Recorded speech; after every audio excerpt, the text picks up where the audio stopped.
विधान परिषदेच्या 5 जागांसाठी येत्या 27 मार्चला निवडणूक। भाजपकडून संदीप जोशी, संजय केनेकर, दादाराव केचे, तर शिवसेनेकडून चंद्रकांत रघुवंशी आणि राष्ट्रवादीकडून संजय खोडकेंना उमेदवारी।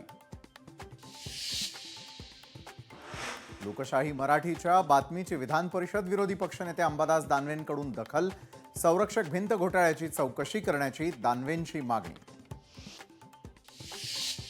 आनंदाचा शिधा, शिवभोजन थाळी बंद करणार नाही। उपमुख्यमंत्री आणि अर्थमंत्री अजित पवारांचं लेखी उत्तर। तर लाडक्या बहिणींनाही 2100 रुपये देण्यास नकार दिलेला नाही, अजित पवारांनी केलं स्पष्ट।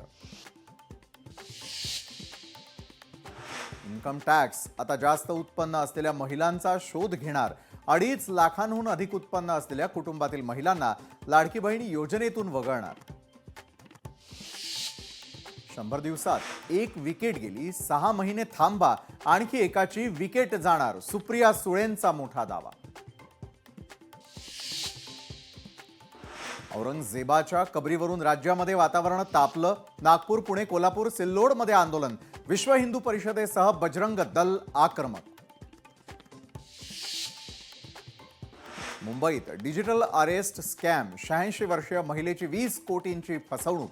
पोलीस अधिकारी असल्याचं भासवून चोरट्यानं केला होता फोन।